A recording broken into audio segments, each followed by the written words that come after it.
एक जमाने में नागार्जुन ने लिखा, तब भी कोई तानाशाही कर रहा था कि इंदू जी क्या हुआ आपको, और सत्ता की मस्ती में भूल गई बाप को। लेकिन आज अगर वो जमाना होता कि आप आज के जिले इलाही से एक सवाल पूछते, और जिन्होंने पूछा वो जेलों में है, जिन्होंने सवाल किया उनके ऊपर फर्जी मुकदमे हैं। सवाल कर सकते हैं, बशर्ते कि सवाल ये हो कि आम काट कर खाते हैं कि चूस कर खाते हैं। ये सवाल नहीं कर सकते कि वो 4 आतंकी आए कहां से, ये चूक किसकी, और जो पापा दुनिया में युद्ध रुकवा रहे थे उनका अपना युद्ध कोई उनका ऊपर वाला पापा रुकवा रहा। कि आप जब आए थे तो हमें लगा था कि पीड़ितों से मिलेंगे, और आप मधुबनी में आकर के अपने दोस्त मुख्यमंत्री के साथ हंसी ठिठोली करके चुनाव की रैली संबोधित कर रहे थे, और बिहार में आकर अंग्रेजी में भाषण दे रहे और केरल में जाकर हिंदी में चुटकुला सुना रहे थे।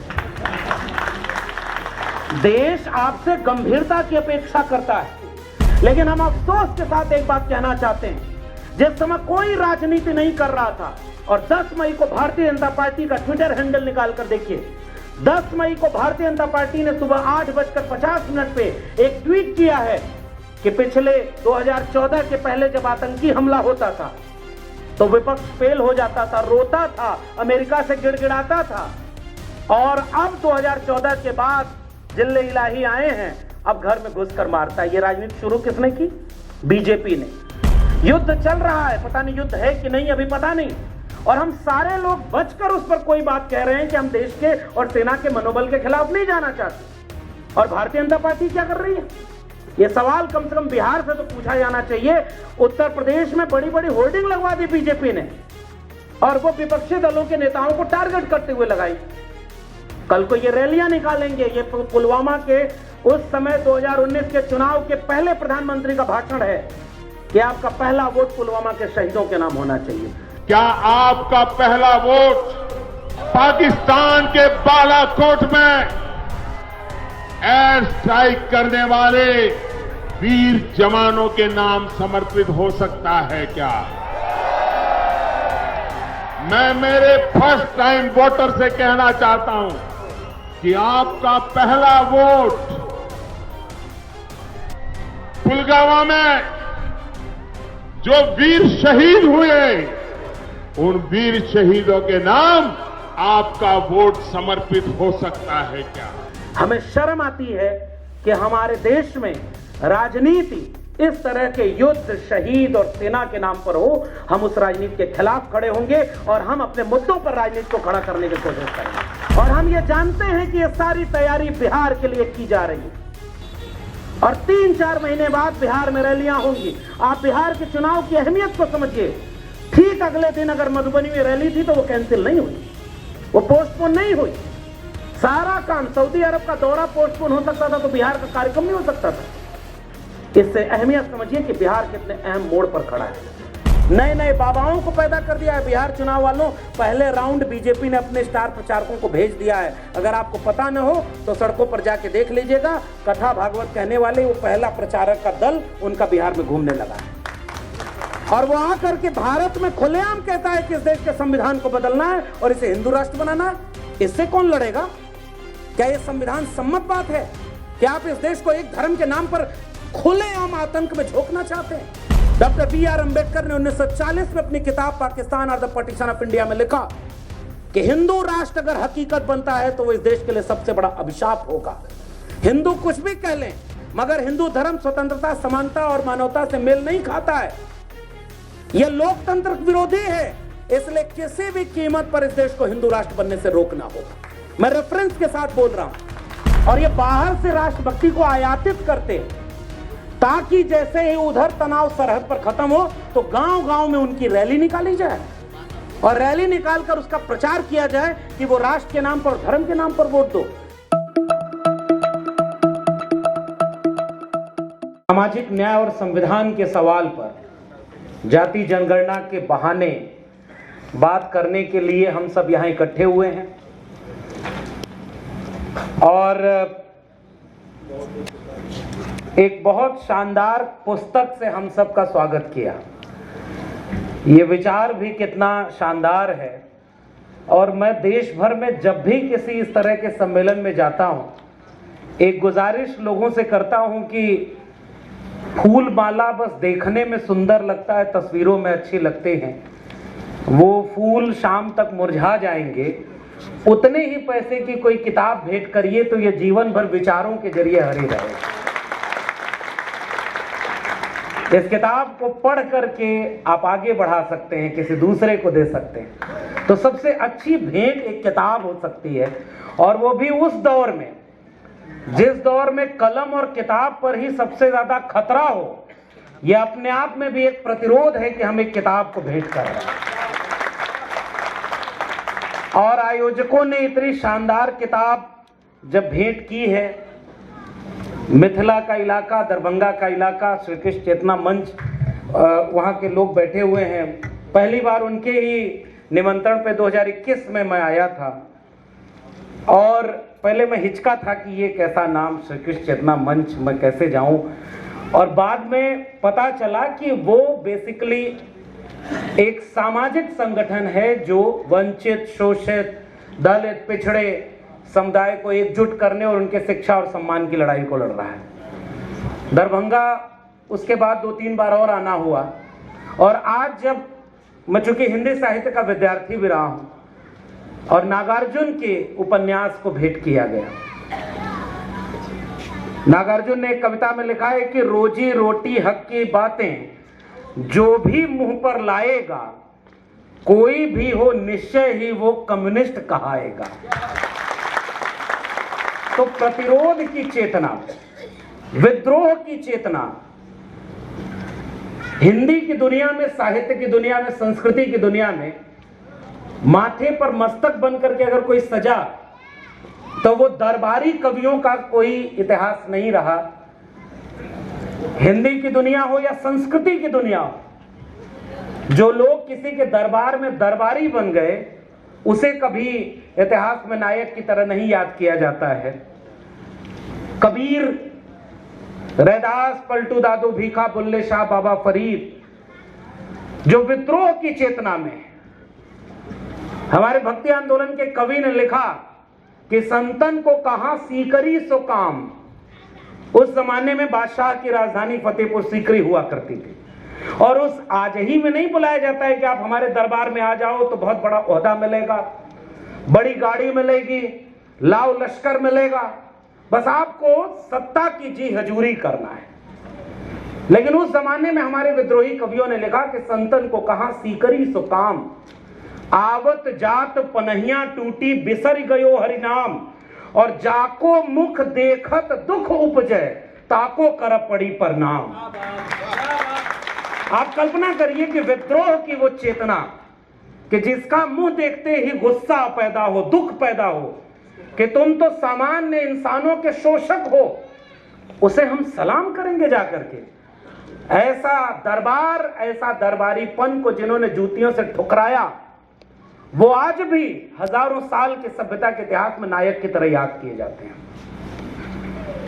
और इसलिए नागार्जुन जैसे कवियों को याद करते हुए मैं इसका एक बस कोटेशन इसमें से पढ़ देता हूं, क्योंकि बड़ी विचार करके प्रसेनजीत और उनकी टीम ने ये भेंट किया।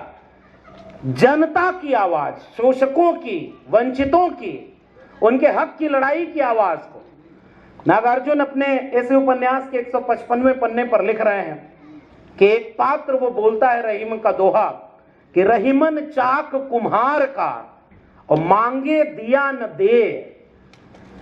रहीमन चाक कुम्हार का मांगे दिया न दे, और बिल में डंडा डाल के जो चाहे गढ़ ले। आप चाक पर, कुम्हार की चाक पर जा करके कितना भी उससे मांगिए कि हमको एक दिया दे दो, 2 दिया दे दो, एक घड़ा बना के दे दो, वो नहीं दे पाई। और अगर आपको उस चाक से दिया लेना है तो उसमें जो सुराख है उस पर डंडा लगाकर उसको घुमाइए और उस मिट्टी के आकार को जिस रूप में चाहिए गढ़िए और उसको ले लीजिए। अब अगर आज मैं कहूं, वक्त ऐसा नहीं है, लेकिन फिर भी आप कितना भी अगरबत्ती दिखाइए, वो चाक बिना चलाए दिया नहीं देगा, उसको चलाना पड़ेगा, उसको आपको बनाना पड़ेगा, तभी वो दिया देगा। किसान भाइयों, मांगने से कुछ नहीं मिलेगा, अपनी ताकत से ही अपना हक आप पा सकते हैं। आपकी ताकत क्या है? एका है आपकी ताकत, संगठन। घर में रोते रोते अकेले हाय हाय करते करते हजारों साल गुजर गए। सरकार को आपकी रत्ती भर भी परवाह नहीं।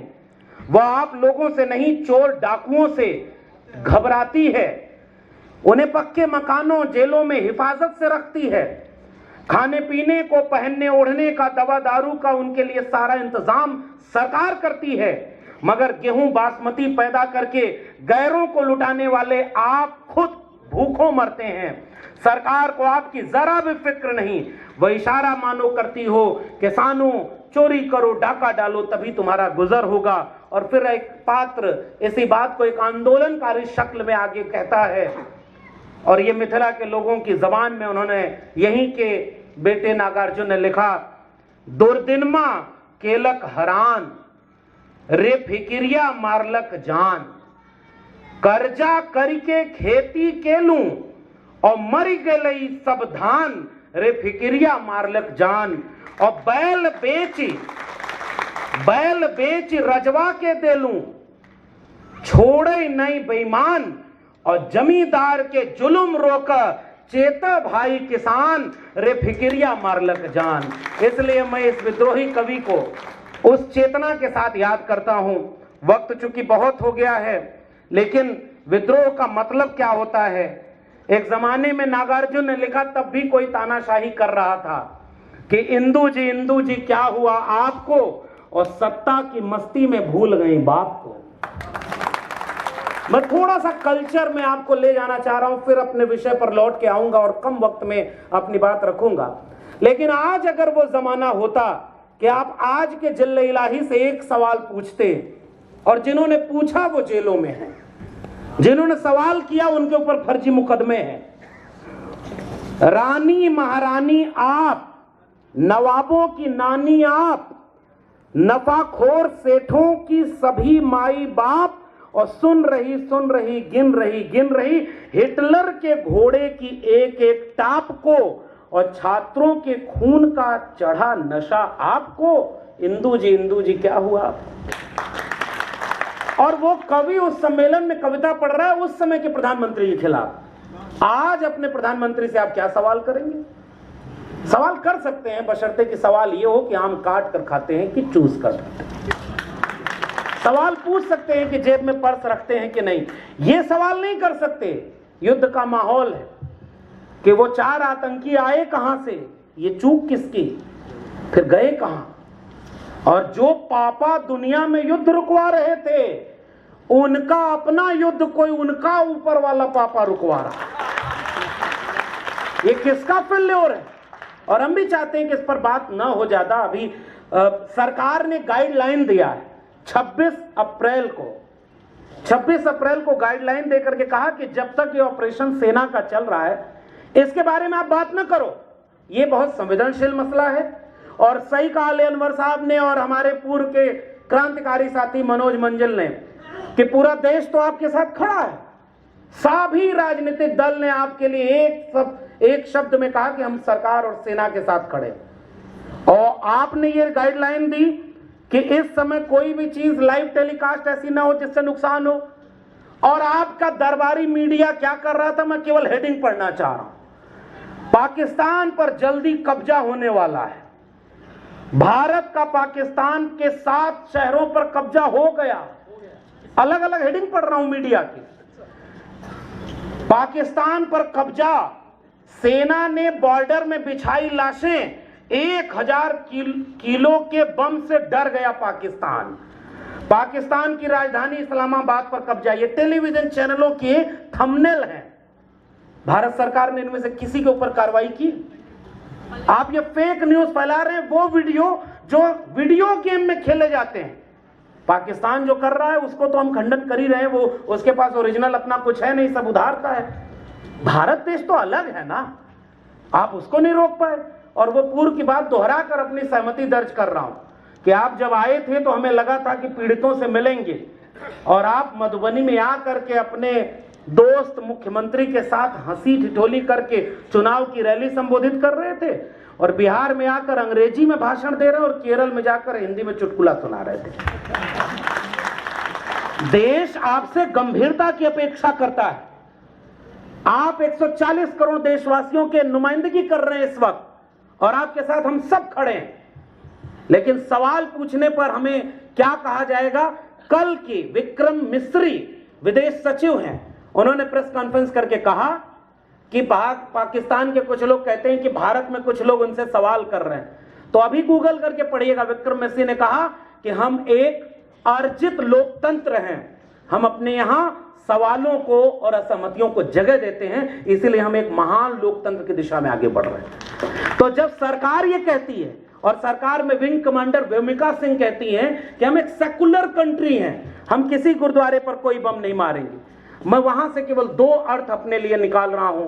बाबा साहब डॉक्टर भीमराव अंबेडकर के संविधान ने इस देश को धर्मनिरपेक्ष, पंथ निरपेक्ष बनाया है, और हम बाबा साहब के संविधान को मानने वाले ऐसे हर कार्यक्रम में आकर एक शपथ जरूर लेंगे कि अगर संविधान ने हमें सेकुलर बनाया, अगर संविधान ने हमें सोशलिस्ट बनाया है, और अगर संविधान ने हमें एक खूबसूरत लोकतंत्र दिया है, तो हमारी जिम्मेदारी है कि हर विपरीत वक्त में अपने देश के संविधान की हिफाजत करने के लिए एकजुट होकर के हम सवाल करते रहें। और इसलिए हम उस बात पर बहुत ज्यादा नहीं कहना चाहते, लेकिन जवाब तो देना पड़ेगा, उचित समय आएगा तो उसका जवाब भी जनता मांगेगी। लेकिन हम अफसोस के साथ एक बात कहना चाहते हैं, जिस समय कोई राजनीति नहीं कर रहा था, कल यानी 10 मई, और 10 मई को भारतीय जनता पार्टी का ट्विटर हैंडल निकाल कर देखिए, 10 मई को भारतीय जनता पार्टी ने सुबह 8:50 पे एक ट्वीट किया है कि पिछले 2014 के पहले जब आतंकी हमला होता था तो विपक्ष फेल हो जाता था, रोता था, अमेरिका से गिड़गिड़ाता था, और अब 2014 के बाद जिल्ले इलाही आए हैं, अब घर में घुसकर मारता है। ये राजनीति शुरू किसने की? बीजेपी ने। युद्ध चल रहा है, पता नहीं युद्ध है कि नहीं, अभी पता नहीं, और हम सारे लोग बचकर उस पर कोई बात कह रहे हैं कि हम देश के और सेना के मनोबल के खिलाफ नहीं जाना चाहते। और भारतीय जनता पार्टी क्या कर रही है? यह सवाल कम से कम बिहार से तो पूछा जाना चाहिए। उत्तर प्रदेश में बड़ी बड़ी होर्डिंग लगवा दी बीजेपी ने, और वो विपक्षी दलों के नेताओं को टारगेट करते हुए लगाई।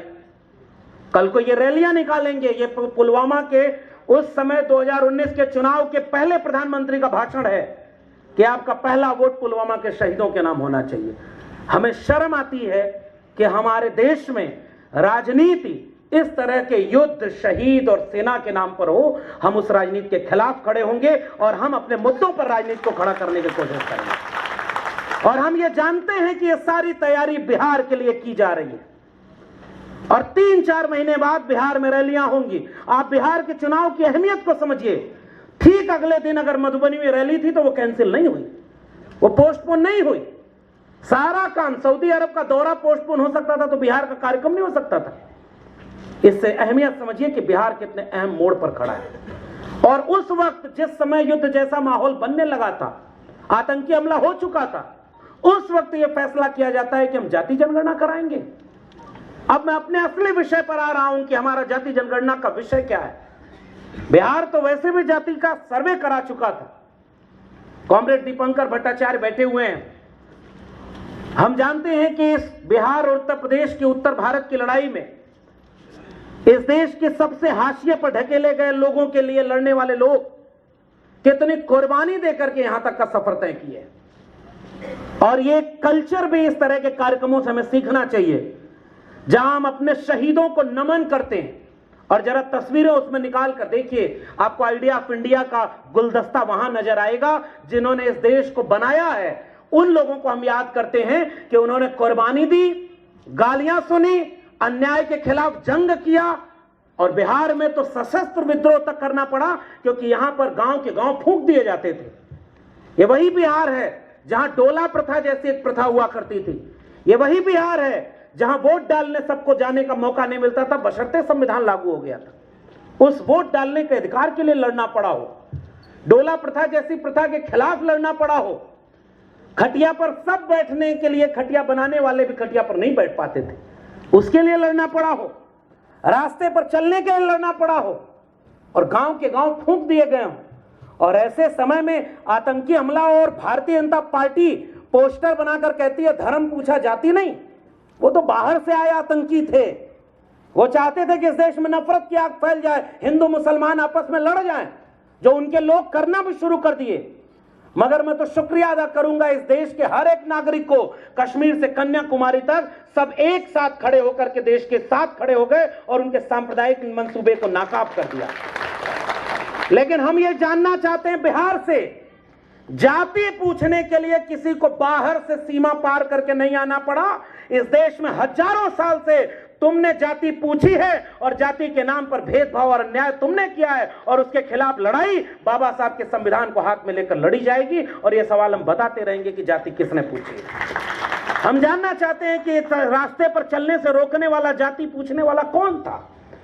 बाबा साहब डॉक्टर अंबेडकर अपनी किताब वेटिंग फॉर अ वीजा में लिखते हैं कि जब वो स्कूल में पढ़ने जाते थे तो जिस पानी के घड़े से सब पानी पी सकते थे, उस पानी के घड़े से डॉक्टर अंबेडकर पानी नहीं पी सकते थे, क्योंकि वो महार जाति के थे। कोई विदेशी आकर कहा था कि वहां पानी नहीं पीना है, या कोई मुसलमान वहां घड़े पर लिखा था कि यहां केवल हिंदू पानी पिएंगे। डॉक्टर अंबेडकर जब उसके बाद अफसर हो गए थे और एक गांव में सर्वे के काम से जा रहे थे, वेटिंग फॉर वीजा पढ़िएगा, बैलगाड़ी पर बैठने नहीं दिया उनको, चलती बैलगाड़ी से जब उसको पता चला तो उतार दिया। और डॉक्टर अंबेडकर उस दिन सोचे कि ये मेरा गुनाह क्या है कि मैं इस जाति में पैदा हो गया। बड़ौदा महाराज के यहां जब नौकरी करने आए और वहां सयाजी बाग बड़ोदरा में उनको रहने को 10 दिन रह पाए, घर नहीं मिला। ये सारे विदेशी थे क्या? इस देश को जाति के नाम पर मनुष्य को 90% आबादी को अपमानित करने का काम किसने किया? इसलिए हम यहां सामाजिक न्याय की बात करने आए हैं। हम ये सवाल पूछने आए हैं। कॉमरेड मनोज मंजिल जब ये बात कहे कि वो शाहाबाद की धरती से आए हैं, तो हम भी ये सवाल बिहार के लोगों आपके सामने, और अगले 3 महीने के जो मूल समय है, इम्तिहान की घड़ी है, उसे ध्यान में रखकर मेरी बात को गौर से सुनिएगा। अगले 10 मिनट में मैं अपनी बात खत्म करूंगा, फिर हम कॉमरेड को सुनेंगे। वो शाहाबाद की धरती और वो उस बिहार का वो इलाका जहां 1933 में त्रिवेणी संघ बना था, और त्रिवेणी संघ में वो ओबीसी समाज की अगुवाई में बना था। कॉमरेड आंदोलन उधर, दूसरी तरफ कम्युनिस्ट आंदोलन चल रहा था। त्रिवेणी संघ और अर्जक संघ 1930 से 1960-70 के दशक में बिहार में किसके खिलाफ लड़ रहा था? क्या वो मुसलमान थे क्या जो जमीनों पर कब्जा किए बैठे थे? क्या वो बाहर के आतंकी आए थे जिसके खिलाफ त्रिवेणी संघ ने नारा लगाया, जिसमें समता की चाह नहीं, वो बढ़िया इंसान नहीं, मनुवाद की क्या पहचान, गिटपिट बोले करे न काम, और मानववाद की क्या पहचान, करे काम और सहे अपमान। हमारी लड़ाई हमारे घर के भीतर इस देश को मजबूत करने की रही है। और उस आंदोलन को समाजवादियों ने जब आगे बढ़ाया, उस आंदोलन को जब कम्युनिस्टों ने आगे बढ़ाया कि रोटी कपड़ा सस्ती हो और दवा पढ़ाई मुफ्ती हो, हमारी लड़ाई पढ़ाई और दवाई की लड़ाई थी। और वो पढ़ाई और दवाई कौन छीन रहा था? वो वही पढ़ाई और दवाई छीन रहा था जो 2020 में कोरोना की आड़ में नई शिक्षा नीति लागू करता है। उस समय भी कोविड आया था, दुनिया कोविड से लड़ रही थी, और हमारे यहां जिल्ले इलाही थाली और ताली बजवा रहे थे। ये मजाक नहीं था। उसने टेस्ट किया था कि इस देश में मूर्खता का प्रतिशत कितना है। उसने देखा कि ये तो देश इतना बड़ा जाहिलों का बन चुका है, और गोबर खाने की रील्स वायरल हो रही है।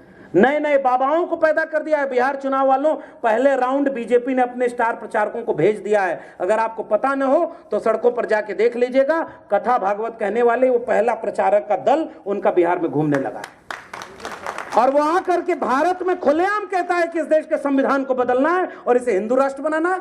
इससे कौन लड़ेगा? क्या यह संविधान सम्मत बात है? क्या आप इस देश को एक धर्म के नाम पर खुलेआम आतंक में झोंकना चाहते हैं? डॉक्टर BR अंबेडकर ने 1940 में अपनी किताब पाकिस्तान और द पार्टीशन ऑफ इंडिया में लिखा कि हिंदू राष्ट्र अगर हकीकत बनता है तो वो इस देश के लिए सबसे बड़ा अभिशाप होगा। हिंदू कुछ भी कह लें, मगर हिंदू धर्म स्वतंत्रता, समानता और मानवता से मेल नहीं खाता है। यह लोकतंत्र विरोधी है। इसलिए किसी भी कीमत पर इस देश को हिंदू राष्ट्र बनने से रोकना होगा। मैं रेफरेंस के साथ बोल रहा हूं। डॉक्टर BR अंबेडकर की अपनी किताब में यह राइटिंग, और इतनी सख्त चेतावनी डॉक्टर अंबेडकर ने दूसरी किसी चीज के लिए नहीं देती। और आज 2025 के देश में साफ तौर पर देखा जा रहा है कि इस देश को हिंदू और मुसलमान के नाम पर लड़ा दो फायदा होगा उसका। जब हिंदू एक हो जाएगा तो जाति के नाम पर शोषण अन्याय भूल जाएगा। हर हिंदू को लगेगा कि धर्म खतरे में है, और वो ओबीसी हो, वो दलित हो, वो पिछड़ा अति पिछड़ा हो, वो दलित महादलित हो, उसे ये एहसास कराओ कि तुम हिंदू हो और तुम्हारा धर्म खतरे में है। मुगल थे तब खतरे में नहीं था, उसके बाद अंग्रेजों के समय धर्म खतरे में नहीं था। एक भी धर्म बचाने का आंदोलन इस देश के इतिहास में नहीं है, पिछले 1000 साल के इतिहास में। उसके बाद इस देश में कांग्रेस सरकार में रही, बहुत कुछ खतरे में रहा, धर्म खतरे में नहीं दिखा। ये जब से बीजेपी आई तब से धर्म को खतरे में ले आई। ये आपका रिश्ता क्या कहलाता है? हम भी तो ये जानना चाहते हैं। असल में धर्म खतरे में नहीं है, उनकी कुर्सी खतरे में है। लेकिन बिहार के लोगों, ये आप इम्तिहान की घड़ी पे हो। बहुत लंबे भाषण का मतलब नहीं है, मतलब केवल इतना है, आपके बुनियादी मुद्दों पर बहस न हो, इसलिए धर्म की आइडेंटिटी को ऊपर रखा जाता है। जाति के नाम पर जाति जनगणना का सवाल न हो। बिहार ने तो आजादी के बाद पहली बार वो जाति जनगणना कराई, जातिगत सर्वे कराया, जो अब तक इस देश के किसी राज्य ने नहीं कराया था। उसके आंकड़े जारी किए और उसको बढ़ाया।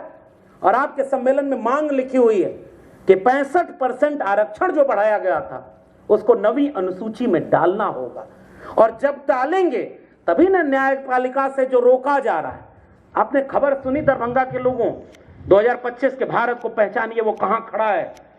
2025 के भारत में एक दलित जब जज बन गया तो वहां पर उसको इतना प्रताड़ित किया गया, शायद मनोज मंजिल जी ने उस बात को रेखांकित किया था। 2025 के भारत में जज एक दलित नहीं बन सकता, उसके ऊपर इतना साजिश की गई। वो जो उसको वहां जज नहीं बने रहना चाहते हैं, जो विश्वविद्यालयों में आरएसएस की शाखा के निकले हुए, वहां शाखा के स्वयं सेवकों को प्रोफेसर बना रहे, वाइस चांसलर बना रहे और बड़े बड़े आयोग में रख रहे। पूरे देश को आरएसएस का गिरवी रख दिया है। पिछले 10 साल में सुप्रीम कोर्ट और हाई कोर्ट में जितने जजों की नियुक्ति हुई उसमें 78% सवर्ण हैं। और वही आकर के आपके गांव में कहेंगे कि धर्म खतरे में, धर्म बचाने के लिए धर्म के नाम पर वोट देना। इसलिए वो कुर्सी खतरे में है जिसको वो धर्म के नाम पर लाना चाह रहे हैं। लेकिन बिहार को वो जानते हैं कि बिहार सामाजिक न्याय के आंदोलनों की जमीन है, वंचितों शोषितों कमेरों के संघर्ष की जमीन है, इसलिए जाति जनगणना का फैसला कर दिया। आप कल्पना करिए कि देश का प्रधानमंत्री क्या बोला था जब बिहार ने जाति जनगणना के आंकड़े सार्वजनिक किए। उसके बाद देश के प्रधानमंत्री का भाषण है कि यह पाप किया जा रहा है। और मैं पढ़ा लिखा प्रोफेसर रहा हूं, अभी तो हूं नहीं, मेरे लहजे में जी हजूर न था और कोई मेरा कसूर न था। और इस तरह की जी हजूरी करके नौकरी करने वालों का मैंने पहले ही कह दिया, इतिहास में नाम लिखा नहीं जाता। और अगर हमें भी लालच है तो हम ये चाहते हैं, कॉमरेड चंद्रशेखर को हम याद करते हैं, उन्होंने कहा कि अगर क्या गजब का तेवर, वो भगत सिंह की तरह याद किए जाने को अपनी ख्वाहिश बताया करते थे। और भगत सिंह अपने आखिरी खत में लिखते हैं कि जीना तो मैं भी चाहता हूं मगर गुलामों जैसी जिंदगी नहीं। मेरे लहू का एक एक कतरा इंकलाब लाएगा, माएं अपने बच्चों को भगत सिंह बनाने का ख्वाब देखा करेंगी। आज भगत सिंह सोच रहे होंगे कि आज 2025 के भारत में आप ये दृश्य दिखाओगे, इसके लिए कुर्बानी हुई। इसलिए हम यहां पर आपको बहुत गंभीर विषय के लिए आगाह करने आए।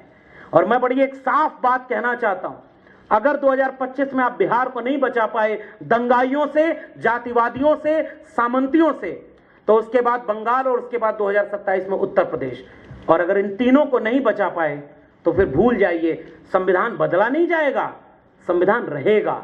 संविधान का बहुत बड़ा मंदिर बनेगा, संविधान की बहुत बड़ी बड़ी मूर्तियां बनेंगी, आरएसएस के मुख्यालय में बाबा साहब की मूर्ति बनेगी और उन पर 14 अप्रैल और 6 दिसंबर को माला पहनाया जाएगा और उनके विचारों पर हमेशा के लिए तारा लगा दिया जाएगा। वैसा भारत आपका इंतजार कर रहा है। इसलिए भी मैं बहुत बहुत गंभीर मौके पर उस चेतावनी के साथ आपके सामने मुखातिब हूं कि जो हजारों साल से अर्जित लोकतंत्र था, जिसने सामाजिक न्याय दिया, जिसने आर्थिक न्याय दिया, जिसने राजनीतिक न्याय दिया, जिसने लैंगिक न्याय के लिए लड़ाई लड़ी, कॉमरेड शशि हमारे बीच में, और हम लोग लगातार सोशल मीडिया से सब लड़ने वाले लोग एक दूसरे को जानते समझते हैं। आज महिलाओं के लिए क्या टिप्पणी करते हैं यहां के मुख्यमंत्री, और वो किस तरह की टिप्पणी करते हैं, उनकी हरकतें क्या हैं। इतना सजग हैं कि बीजेपी के साथ रहना है, उतना काम कर रहा है सब कुछ, और बाकी जगह पर उनको समझ में नहीं आ रहा है कि वो किसके साथ खड़े हैं। और मैं बहुत पहले एक शायद आयशा का या किसका कार्यक्रम था प्रसेनजीत भाई, उसमें गाना था, अगली बार ऐसा कोई कार्यक्रम हो तो वो जनवादी गीतों को भी साथ में लेके चलिएगा। उस गाने का एक लाइन मुझे याद आया कि जेपी लोहिया हैं हैरान और चेला निकलल बेईमान। और वो वक्त वही था जब वो उधर गए थे। ये बिहार के वर्तमान मुख्यमंत्री के बारे में कि जेपी लोहिया हैं हैरान चेला निकलल बेईमान, और जाके हाथ मिलौलस हेडगवार से। और उसके बाद वो बड़ा प्यारा गाना है, जनवादी गीत है। बिहार उस मोड़ पर खड़ा है कि समाजवादी खेमे से आप लड़ाई लड़ते लड़ते आप आरएसएस की शाखा में चले गए।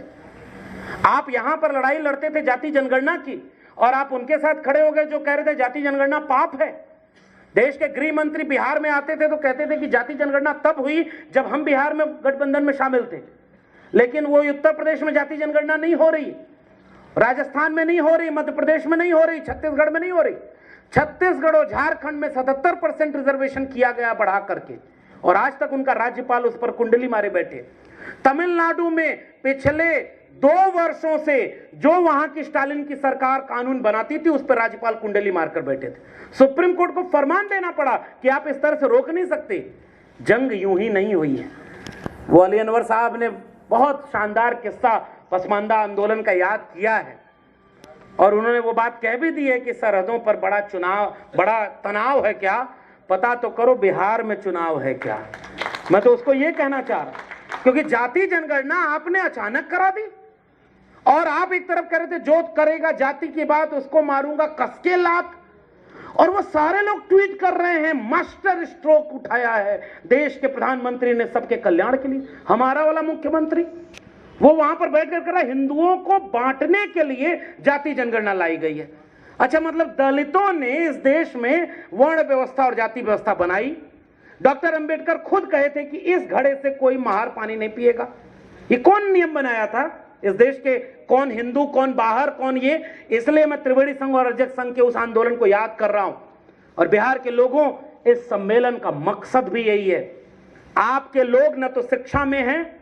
मैं जब 2018 में दिल्ली विश्वविद्यालय में प्रोफेसर था, और जब हम वो हरकतें किया करते थे कि हम आरटीआई लगाकर पूछते थे, तो हमको पता चला कि देश के 596 कुलपति स्टेट यूनिवर्सिटी और सेंट्रल यूनिवर्सिटीज में, उसमें केवल 6 शेड्यूल कास्ट, 6 शेड्यूल ट्राइब और 36 ओबीसी, 550 कुलपति, केवल 10% आबादी के। जब हम सुप्रीम कोर्ट में अब तक बने जजों का आंकड़ा देखते हैं और वर्तमान में भी देखते हैं, तो एक दलित, आदिवासी कोई नहीं, 1 या 2 ओबीसी, बाकी कौन है 97% वहां पर। इस देश में ऑक्सफैम और न्यूज लॉन्ड्री 2022-23 में एक रिपोर्ट जारी करती है। देश के मीडिया हाउसेस में 98% केवल सवर्ण लोग वहां पर डिसीजन मेकिंग पोस्ट पर बैठे हैं, जो मीडिया वहां पर चला रहे हैं। आप देश में हैं कहां 90% आबादी के लोग?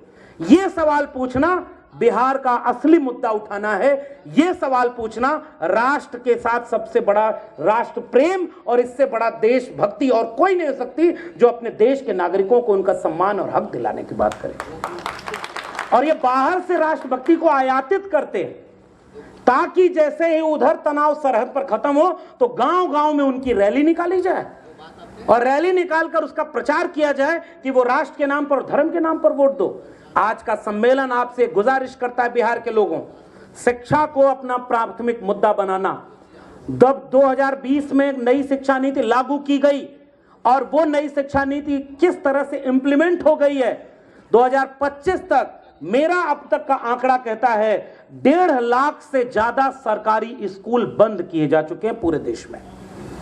खतरे में सरकारी स्कूल है, खतरे में वो सरकारी नौकरी है जिसको प्राइवेट हाथों में इन्होंने अपने दोस्तों के हाथों बेच दिया है। इसलिए शिक्षा और रोजगार का मुद्दा हमारा मुख्य मुद्दा है। और आरक्षण तो 2 ही जगह लागू था, सरकारी शिक्षा में और सरकारी रोजगार में। आपने दोनों जगह बेच दिया तो फिर आरक्षण लेंगे कहां हम? इसीलिए बाबा साहब की मूर्ति पर माला पहनाई जाती। उनके अंदर में झगड़ा था तो आरएसएस के मुख्यालय पहुंच गए, पता है कि नहीं आपको? और आरएसएस के मुख्यालय जब नागपुर गए देश के जिले इलाही, तो पहले दीक्षा भूमि गए थे, बाबा साहब अंबेडकर के दीक्षा भूमि पर माला चढ़ाया, आरएसएस के मुख्यालय में गए कि आप कुछ और हो जाएं कि इनको हम हमेशा के लिए खत्म कर दें। ये आरएसएस और अंबेडकर दोनों एक साथ कैसे चलेंगे? और बिहार के लोगों, आपका भी इम्तिहान है। एक जमाने में कोई नारा लगाया करता था, अली अनवर साहब बैठे पुराने लोग हैं, गूंजे धरती आसमान रामविलास पासवान, और सुपुत्र हनुमान बन के किसी और का बैठे। क्यों? क्योंकि जाति के नाम पर वोट दिया जाता है। बाबू जगदेव प्रसाद की शहादत किसके लिए हुई? किसानों के आंदोलन की अगुवाई करते हुए हुई थी। और वो कुर्था और जहानाबाद की धरती जिसमें बाबू जगदेव प्रसाद ने समाजवादियों के नारे को और मुकम्मल किया था। संसोपा ने बांधी गांठ, पिछड़ा पावे 100 में 60, डॉक्टर लोहिया का नारा, उस नारे को उस जमाने के समाजवादियों ने और मुकम्मल किया कि 100 में 90 शोषित हैं, शोषितों ने ललकारा है, धन धरती और राजपाट में 90 भाग हमारा है और 10 का शासन 90 पर नहीं चलेगा। इसलिए मैं बहुत संक्षेप में उस इतिहास को आपके सामने इसलिए रेखांकित कर रहा हूं। पुराने लोग जितने हैं वो हमसे बेहतर इस इतिहास को जानते हैं। वो जानते हैं कि इस बिहार के किसान आंदोलन ने क्या दिया है, वो जानते हैं कि इस बिहार के सामाजिक न्याय के आंदोलन ने क्या दिया है। लेकिन आज की नई पीढ़ी को हमें बचाना होगा। वो नई पीढ़ी शिक्षा बचाने जा ही नहीं रही। उसको ये नहीं दिख रहा है कि गृह मंत्री का बेटा आईसीसी का चेयरमैन बन गया, उसे बैट बल्ला पकड़ने नहीं आता। धर्म बचाने वो नहीं आएगा। 300 साल पुरानी औरंगजेब की कब्र खोदनी होगी तो गृह मंत्री का बेटा जय शाह कभी नहीं आएगा। गरीब किसान मजदूर के बच्चों को टीवी और व्हाट्सएप पर दिखा करके कहा जाएगा कि मुसलमानों के खिलाफ लड़ने चले जाओ। आपके सिलेबस से मुगल काल निकाल दिया गया है। मैं उस बीमारी और उस खतरनाक मोड़ पर आपको बता रहा हूं। एनसीईआरटी के सिलेबस से मुगल पीरियड हटा दिया गया। कल को तुम पढ़ाने जाओगे कि महाराणा प्रताप वीर योद्धा थे, बच्चा पूछेगा कैसे, तो उन्होंने कहोगे कि बहुत कठिन परिस्थितियों में युद्ध किया। तो कहा किससे, तो कहोगे अन्याय से, क्योंकि मुगल काल तो सिलेबस में है ही नहीं। तो कैसे बताओगे कि अकबर के सेना से लड़ रहा था? क्योंकि अकबर का नाम नहीं लेना है सिलेबस में। ये आप एजुकेशन को कम्युनलाइज कर चुके हो, सांप्रदायिक बना दिया आपने शिक्षा को। पूरी शिक्षा का सिलेबस बदल कर रख दिया और क्लोजर मर्जर की पॉलिसी लाई है नई शिक्षा नीति में। पूरे देश के शिक्षा को ग्रेजुअली वो प्राइवेट हाथों में बेच चुके हैं। मैं जब दिल्ली विश्वविद्यालय में गया तो 2010 में 4000 5000 जो फीस थी बीए करने की, आज वो 50,000 पहुंच गई है। बताओ दरभंगा से कितने लोग डीयू जेएनयू जा पा रहे हैं? ये प्रसेनजीत यहां से निकल करके डीयू तक पहुंचे, जेएनयू तक पहुंचे। क्रांतिकारी आंदोलनों में आयशा की अगुवाई करते हुए शिक्षा बचाने के सवाल पर, रोजगार बचाने के सवाल पर दिल्ली के सड़कों पर हमने साथ में नारा लगाया है। इसलिए आज इस दरभंगा के सम्मेलन में हम ये कहना चाहते हैं कि जो लड़ाई दिल्ली में हम लड़ते हुए केवल इस उम्मीद में मशाल जलाए रखे कि रिले मशाल को कोई और पकड़ेगा, क्योंकि हमारे पुरखे पहले उसे जलाए थे। वो जो क्रांतिकारियों का तस्वीर लगी है वो उन लोगों की तस्वीर है जिन्होंने मशाल जलाई थी और हमें पकड़ाई थी। एक जलती हुई मशाल हमें मिली और हम आंधियों के बीच में उस मशाल को लेकर चलना चाहते हैं। और बिहार में सबसे बड़ा तूफान 3 महीने बाद आने वाला है। वो मशाल ये सवाल पूछेगी कि कर्पूरी ठाकुर को गाली देने वाला कितना मुसलमान था, जरा एक हमको जवाब देना। आरक्षण कहां से आई? कर्पूरी की मां और उसके बाद गाली दी थी। और ये कर्पूरी ठाकुर की जमीन है। मैं यहां से सवाल पूछना चाहता हूं, बताओ ये विदेश से कोई आया था गाली देने के लिए? एमए बीए पास करेंगे और कर्पूरिया को बांस करेंगे, ये गाली किसने दी थी? हम भी ये पूछना चाहते हैं और हम ये जानना चाहते हैं कि गाली देने वाला कौन मुसलमान था, कौन विदेशी था? ये तो इसी देश के लोग थे जो बाबा साहब के संविधान का विरोध किए थे। 26 नवंबर 1949 को संविधान लागू हुआ। 29 नवंबर 1949 को उन्होंने आरएसएस ने अपने लेख में लिख दिया कि संविधान में भारत का कुछ है ही नहीं। बाबा साहब की अंबेडकर की जीते जी शव यात्रा जिन्होंने निकाली, आज अंबेडकर का नाम लेने वाले आरएसएस के साथ खड़े हैं, तो हिसाब उनका भी करना बिहार के लोगों। ये मैं आपको इशारे में कह के जा रहा हूं। ये जितने जय भीम बोलने वाले, ये दलित राजनीति करने के नाम पर, पिछड़ों की राजनीति करने के नाम पर आरएसएस को अगर मजबूत करते हैं, तो जाति के नाम पर अगर आपने वोट दिया तो जंगल के चुनाव में कुल्हाड़ी को आप वोट दे रहे हैं जो ये कहना चाहती है कि मेरी लकड़ी आपके बीच की है। इसलिए जाति के नाम पर वोट मत देना। आपको अगर कोई बचाएगा तो विचारधारा बचाएगी। ये हम निवेदन करके अपनी बात को खत्म करना चाहते हैं। और वो विचारधारा जो कर्पूरी ठाकुर की थी, वो विचारधारा जो शहीद जगदेव प्रसाद कुशवाहा की थी, और उन्होंने ये बात कही थी कि धन धरती और राजपाट, उसमें 90 भाग चाहिए था। बिहार के लोगों, आपका 90 भाग शिक्षा में है क्या?